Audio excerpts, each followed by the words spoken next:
Dobar večer, poštovani gledatelji, dobrodošli u Paralele. Razlog grčki veto zbog spora oko imena. No je li to jedini razlog? Kakvu to politiku vodi Atena i otkada? Malo je poznat egzodus slavenskih egejskih Makedonaca sa sjevera Grčke. Malo je poznato da su desetljećima egejski Makedonci vraćani natrag s grčke granice ako su u crvenoj putovnici Titove Jugoslavije imali pod mjesto rođenja upisan neki od grčkih sjevernih gradova. Priču je istražio Dragan Nikolić. Planinski grad Florina, samo 13 km udaljen od granice s Makedonijom. Usprkos demografskim mijenama koje su nakon balkanskih i svjetskih ratova pogađale sjevernu Grčku, makedonski jezik ovdje nije iščeznuo. Grčku Florinu etnički Makedonci nazivaju Lerin. Makedonska manjina nije međutim priznata u Grčkoj. Znakovita poruka na vratima stranke Duga, koja pokušava kanalizirati glas nepriznate manjine. Postoji od 1995. Ima potporu Europske slobodne alijanse, stranke koja unutar Europarlamenta promiče ideju regionalne autonomije. Prvi od golem problem беше уште 95-та година, кога пробавме ова двојазична табла да ја ставиме во нашата партија тука, македонски, грчки и англиски, тогаш нашата канцеларија беше запалена. Καίγονται και τα γραφεία πολιτικών κομμάτων του Ελληνικού Κοινοβουλίου. Ακόμα καίγονται και γραφεία, καλή ώρα υποψηφίων, διαφόρων θεσμών, αυτοδιοίκηση και τέτοια. Αυτό δεν έχει σχέση με ενδεχόμενα κάποια πρόσωπα και όχι τίποτε παραπάνω. Arhimandrit Nikodim Carknjas jedini je aktivni svećenik Makedonske pravoslavne crkve u Grčkoj, za mnoge simbol otpora. Bio je premlaćivan, njegova kuća kamenovana. Od početka 90-ih, kada je istjeran iz Grčke pravoslavne crkve jer je dignuo svoj glas, potrošio je oko 60.000 eura u sudskim postupcima koje protiv njega vodi grčka država. Народот наш треба да знаете многу мачен и досја вистина немаме демократија. Грција демократија е на збор, на дело. За жал една држава може африканците имат повеќе демократија колку Грција. Сега е многу тешок збор, ама тај вистината. Na ovim amaterskim snimkama vidljivo je s kolikom budnošću država prati okupljanja etničkih Makedonaca.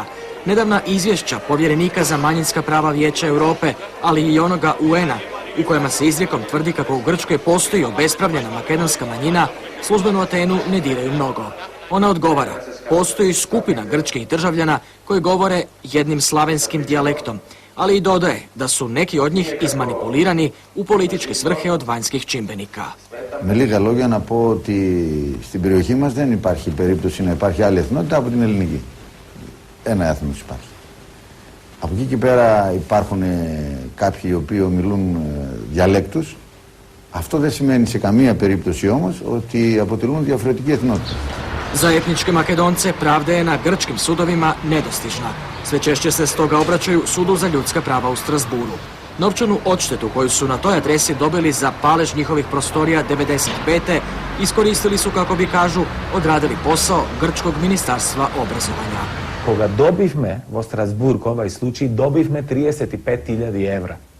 Со тие пари ние печативме овај буквар како обештетување, овај на некој начин го викаме ние благ освет. Со книга, со писмо, со знање. Dio udžbenika sadržaj je početnice za učenje makedonskog iz 1925. koju je tadašnja grčka vlast morala tiskati pod pritiskom Lige naroda. Najzanimljiviji dio knjige, međutim, popis je stanovništva iz 1920. koji dokazuje da je tih godina i sama grčka država priznavala etničku različitost i makedonski kao jezik kojim govori dio njezinog stanovništva. Proces odnarođivanja ovdašnjih Makedonaca pokrenut je nakon Prvog Balkanskog rata. Između dva svjetska, u cijeloj Grčkoj helenizirana su imena gradova i sela, ali i obiteljska prezimena. Svega nekoliko kilometara od planine Pelister, dakle grčko-makedonske granice, nalazi se spomenik palima, piše ovdje za grčku domovinu. Zanimljivo, jedan od poginulih jesti Nikos Grujos ili Nikola Grujevski, djed aktualnog makedonskog premijera, porijeklom egejskog Makedonca. Ne čudi stoga što je premijer Grujevski u nedavnom pismu kolegi Karamanlisu prvi put službeno kao novo pitanje u bremenitim prijeporima između dviju zemalja postavio ono makedonske manjine u Grčkoj.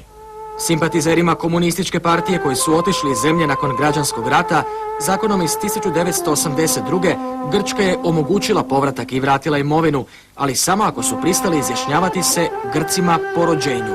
Oni koji se i dalje deklariraju kao etnički Makedonci ne mogu ući u Grčku. Još prije 5 godina sudu u Strasburu podnesen je zahtjev za ukidanje te sporne odredbe. Obrazovanje grčko, to je strašna ideologija. Se sadi vo site građani od malih deca, da site ovdje, site građani se Grci, deka se potomci deca na Sokrates i Periklis, deka ove izbran narod, deka ovdje se direktni potomci, naslednici na jedna antička civilizacija od pred 2300 godine, znači čuzen narod, znači treba da bide povisoko od site drugi. Dodatni problem je činjenica da je Grčka potpisala, ali nikada u parlamentu nije ratificirala Europsku deklaraciju o nacionalnim manjinama. Dokument je i inače nedorečen, te pojedinoj državi omogućuje da sama odredi koju će etničku skupinu priznati kao manjinu. Ima Romi diskriminirani, to je fakt. Ima Vlasi, se plašat vlaškog identiteta da go izrazat. Turcite, vo zapadna Trakija, mnogo teško se počituvani kako Turci celo vreme zboruvat za muslimansko malcinstvo vo Grcija. Oficijalan stav na grčkata država. U europskim okvirima Grčka nije jedina zemlja koja ne priznaje manjine. Isti je slučaj i u Francuskoj i Turskoj. Takvo stajalište pravda sa uvjerenjem da će u slučaju priznavanja manjina njihovi pripadnici biti izloženi diskriminaciji i predrasudama ostatka stanovništva. Osim Grčke, makedonsku nacionalnu manjinu ne priznaje ni Bugarska, pa se doista može govoriti o regionalnom problemu koji bi tek mogao doći na naplatu.